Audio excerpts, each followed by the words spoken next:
You see, the strange thing about life is that most of what truly matters is taking place in realms we cannot see.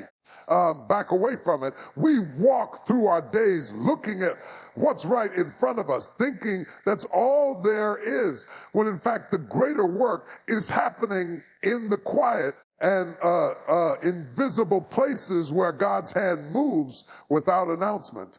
It's like the roots of a great tree, hidden beneath the soil, unseen by the eye. Yet without them, there could be no leaves, no blossoms, no fruit.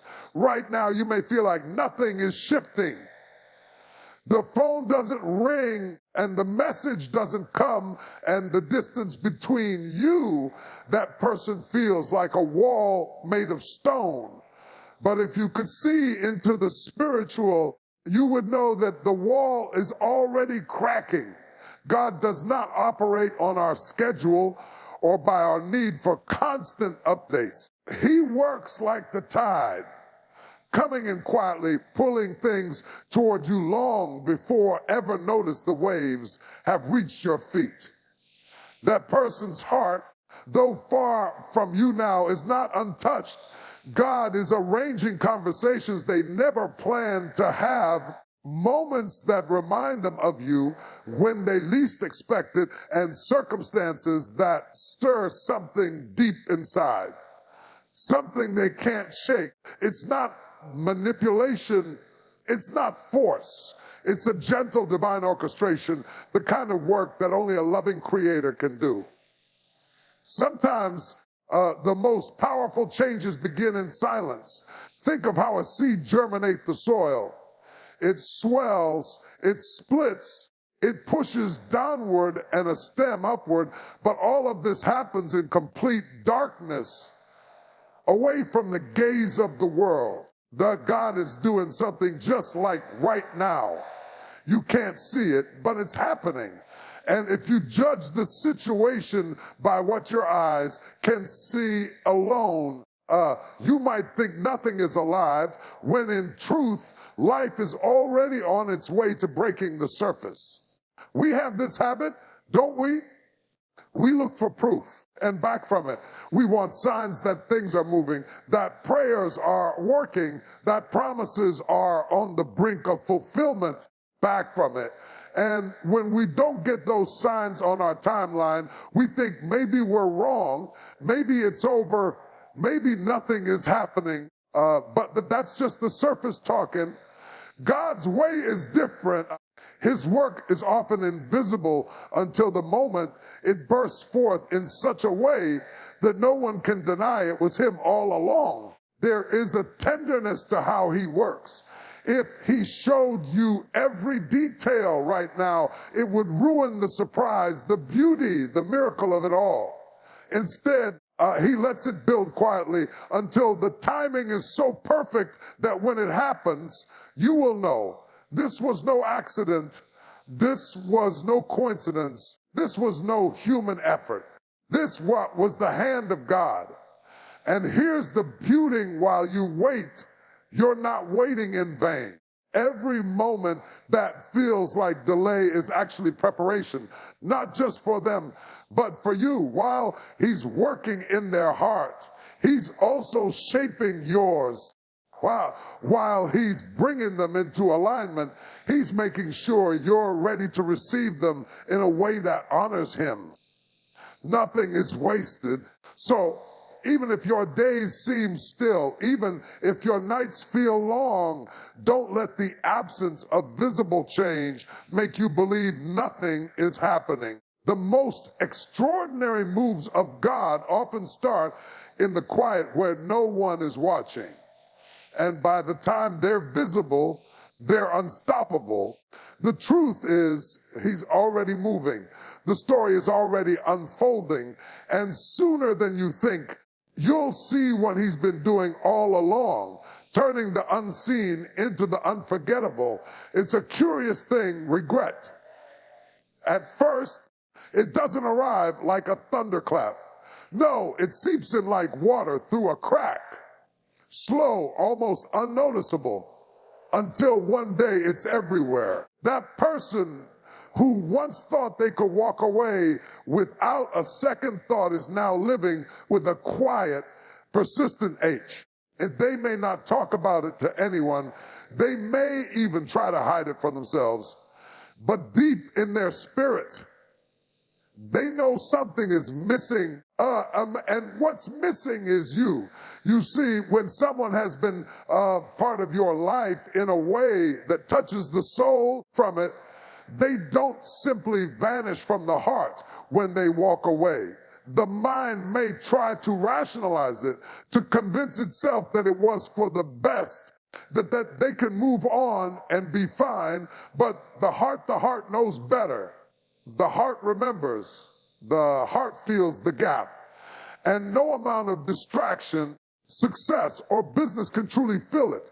There are moments now, unexpected, unplanned, that catch them off guard. It could be a smell in the air, a song on the radio, a familiar turn of phrase someone else uses. It could be the way the sunlight falls on a certain street corner, the taste of a meal you once shared. And in that instant, they're transported back, not just to a memory, but to the feeling of being known, of being understood, of being safe in a way they can't replicate anywhere else. That's when the weight of regret presses in. And regret, when it's deep enough, has a way of reshaping a person. It starts as a discomfort, then grows into a restlessness. They begin to notice how other relationships feel shallow in comparison. They realize that what they thought they wanted doesn't satisfy. The peace they once had has been replaced by a subtle unease, like a song that never resolves its final note. They can smile in public, laugh with friends, even post pictures that look like life is moving on. But in the quiet, that ache speaks louder than all the noise around them. This is back punishment. This is not cruelty. This is God's way of awakening the truth in them. Regret is not meant to destroy. It's meant to illuminate. And right now, the light is turning on in places they had kept shut. They're beginning to see the truth, not as it once was told to them, but as it actually is, back away from it. And here's the thing, you cannot create this awakening for them. You cannot force them to see what they lost. And you cannot argue or reason them into recognition. That's not your work. That's God's work. And he knows exactly which thread to pull, exactly which memory to stir, exactly which moment to allow, so that their heart begins to realize what their mind has been denying. Soon, they will understand that walking away didn't set them free. It left them adrift. And in that realization, the pull to return begins. They won't just come back because they missed the past. They will come back because they have learned through absence what presence really meant. And when they do, you'll see it in their eyes. You'll hear it in their voice. There will be no mistaking the sincerity, because regret, when it has done its full work, changes a person from the inside out. Right now, that change is already in motion, and the ache is already growing. The truth is already unfolding. And it's only a matter of time before what they feel in their heart becomes impossible to ignore. They may have left thinking they could forget you, but now they're discovering you are unforgettable. Pride is a peculiar thing, and away from it, it can make a person walk away from what they need most simply because they don't want to admit they were wrong. It can convince someone that silence is strength, that distance is dignity, that to turn back would be to lose face. And yet, in the quiet spaces of life, pride begins to loosen its grip when the heart is no longer satisfied with being right, but longs instead to be whole. That person you've been thinking about may have once been wrapped in that very pride. They might have left with words that made them feel certain, with a posture that suggested finality, but God has a way of working on the unseen corners of the human soul, places where our stubbornness tries to hide from change. He can whisper into the mind during sleepless nights, stir questions in the middle of an ordinary day, and unravel the layers of self-protection we build around ourselves. What you may not see is how this is already happening in moments, and they won't tell anyone about. They're being reminded of the kindness they once received from you, the grace you extended when you didn't have to, the love you gave with keeping score. And every time they remember, it chips away at that hard shell they've been carrying. Breaking down pride is not an overnight process. It's not like flipping a switch. It's more like water carving stone, slowly, persistently, quietly. God allows situations in their life where the very walls they built to keep vulnerability out start to feel like cages keeping them in. Conversations that once seemed easy now feel empty. People they thought could replace you don't carry the same warmth. And the deeper they go into their own self-made independence, the more they find that independence without love is just loneliness dressed in different clothes. And then there's fear of being rejected if they return, fear of admitting they were wrong, fear of opening up again and finding themselves hurt. Pride and fear are often tangled together, feeding off one another. So God works on both, softening the heart while also reminding them that courage isn't the absence of fear. It's moving forward in spite of it. This softening is holy work. You can't make it happen. If you tried to force it, it might only make the pride dig in deeper. That's why your role is not but to trust. Because when the process is complete, when the walls have truly come down and back away from it, they won't return out of guilt or obligation. They'll return with humility, with gratitude, and with a willingness to repair what was broken. And humility, when it's genuine, is unmistakable. You'll hear it in the way they speak, not rushed, not defensive, but open. You'll see it in their posture, no longer guarded, but present. They will come with the intention to listen, to understand, to honor what they once took for granted. And that kind of return can't be faked. It can only be born out of transformation. So while you may be wondering why it's taking so long, understand this God is not just bringing them back. He's bringing them back different. He's making sure that when the door opens again, it's not the same person who left. It's someone who has been reshaped by grace, someone who has learned the value of love by living without it, someone who knows now that to cherish you is not a choice, but a calling. And when that moment comes, you'll see the difference, not just in what they say, but in who they've become. Because sometimes God doesn't just restore relationships. He restores the hearts that hold them. Faith is an odd thing because it asks you to believe in what you cannot see and to trust in what has not yet arrived. It's not passive. It's not sitting in a chair staring at the clock hoping the door will open. No, faith is active. It's choosing every day to align your heart with what God has spoken, even when nothing around you seems to confirm it.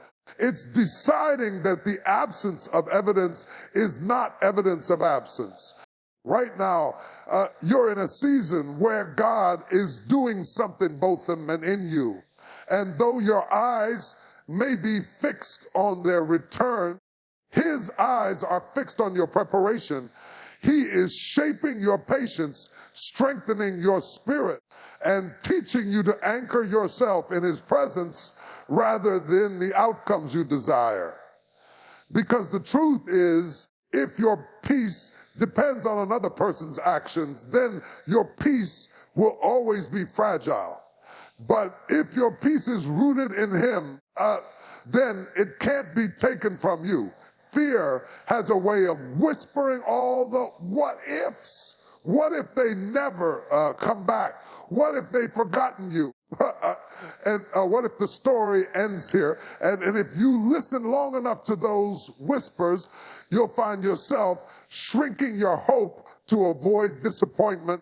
But that's not what God is calling you to. He's calling you to stand in faith, to keep the door of your heart open without letting fear dictate the conditions of your hope.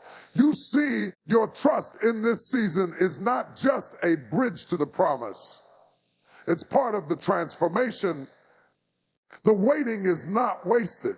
Back away from it. It's in the waiting that you learn the difference between longing for a person and longing for God's will. It's in the waiting that your strength is renewed, your boundaries become clear, and your sense of worth deepens. And those changes matter because when the restoration comes, you'll be able to receive it without clinging to it out of desperation. This is the part people often miss on. God doesn't just work on the person returning. He works on the one who's waiting. He clears out the bitterness that could poison the reconciliation. He teaches forgiveness that's real and not just words. He opens your heart to love again without dragging the past into the present. And he prepares you to walk together without being chained to yesterday's wounds. There's a strange kind of beauty in learning to rest while God moves. It's like watching the stars. You don't have to chase them. You simply have to be still enough to see them. Faith works the same way. You don't have to force the outcome.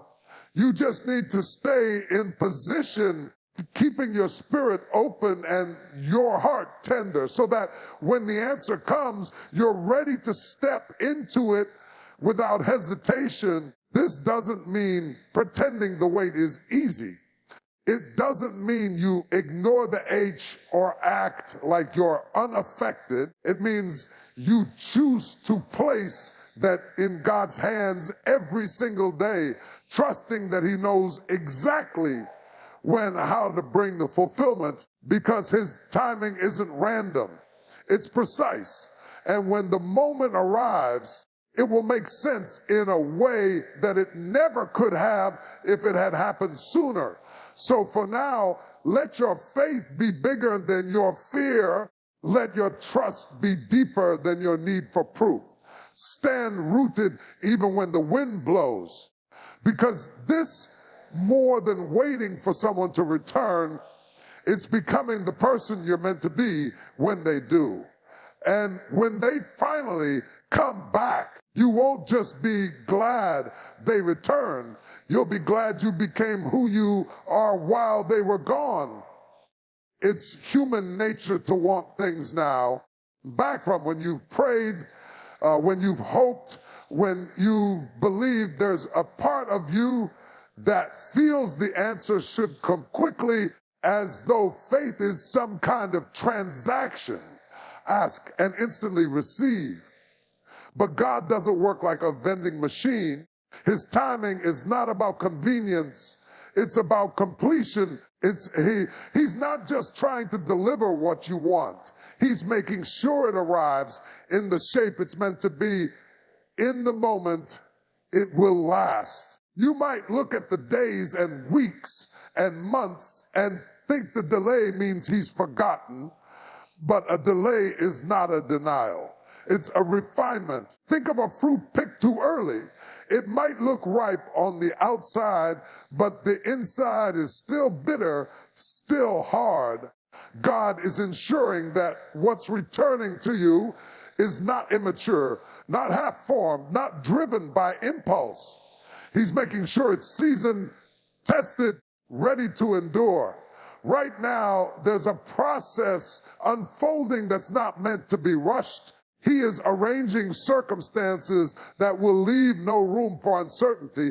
He is allowing lessons to be learned that could only be learned apart. He is protecting both of you from coming together prematurely before the foundation is strong enough to hold the weight of what's ahead and back away from it. Because restoration isn't just about coming back together, it's about staying together. And that requires timing as precise as the turning of the seasons. We often think we know when the right time is, but our perspective is limited. We see only the immediate longing, the empty space beside us, the moments that would feel so much better if they were filled. God sees further. He sees not just the reunion, but the years that will follow. He knows the conversations that still need to happen in their life, the healing that still needs to happen in yours. He knows the exact day, hour, and moment that will bring the greatest glory, the deepest joy, and the strongest bond. And so we wait, not as people who are abandoned, but as people who trust the one who holds the clock. Waiting in God's timing is not like waiting for a bus. It's not standing still, staring down the road. It's living fully in the present and knowing that when the moment arrives, it will unmistakable. The timing will be so right, so exact that you'll see how all the days of silence, all the nights of wondering were leading to that very point. The danger in rushing ahead is that we might grab something unfinished and then blame God when it falls apart. That's why his timing is not just wise, it's merciful. He's saving you from the pain of almost, from the hard act of not quite ready. And even when your heart aches for it now, he is holding back the flood until the banks are strong enough to hold the water. And here's the quiet truth, though, when it happens in his timing, there will be a peace about it. Not that the fragile kind that can be shattered by a single doubt, but the deep kind that settles into your bones. You won't have to force it. You won't have to question it, and you won't have to hold it together with your own strength.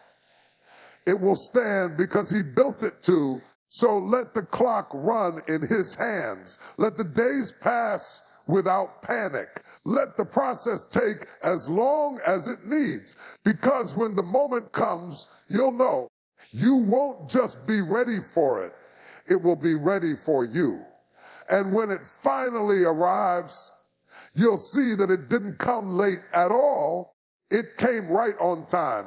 When someone returns, it's easy to think the story is simply about you and them, about love lost and found away from it, about two people finding their way back to each other. But in truth, the picture is far bigger. God never moves only for the sake of personal happiness, and he moves for the sake of his glory. And that means what's coming is not just a reunion, it's a living testimony. This is why the journey has been what it has. The distance, the silence, the longing, it has all been part of a process that stretches beyond your personal story. Others have been watching. Some have seen you stand in faith when walking away might have been easier. Some have witnessed your ability to love without bitterness, to hope without desperation. They've seen you refuse to let pain turn into poison. And when this reconciliation happens, it will speak to more than your heart. It will speak to theirs. God has a way of using our lives as living illustrations of his character. And in this, your story becomes a canvas on which he paints a picture of restoration. Grace and mercy, it's not a back away from it. It's not about making you a spectacle. It's about making it visible, because when something comes back together in a way that seems impossible, people can't help but wonder how. And in that wondering, seeds are planted, seeds of faith, seeds of curiosity, seeds of hope. When they return and wait from it, it won't be by accident or luck. It will be the result of a work that only he could have done. Every barrier that once seemed unbreakable will have fallen. Every misunderstanding that seemed permanent will have dissolved. Every wound that felt too deep will have been touched by healing hands. And when you see the change in them, when you feel the peace between you, you'll know that this was more than human effort. It was divine intervention. This is why you're called to carry yourself differently in the waiting, because when the moment comes, the way you've handled the season apart will be part of the testimony. The patience you've shown, the forgiveness you've chosen, the trust you've kept, they will all be evidence of something greater than yourself at work in you. And away from it. And that's the part people will remember long after the first moment of reunion has passed. The return will not just restore the relationship, it will strengthen it in a way that would not have been possible without the time apart. The cracks will have been filled not with quick fixes, but with the gold of understanding, humility, and mutual respect. And it will be clear to weigh from it to both of you that what you have not the same as what you had before. It's deeper, truer, more resilient, and you will also see something else, that this journey has changed you. You'll realize that while you were waiting for God to bring them back, he was also shaping you to be a reflection of his heart.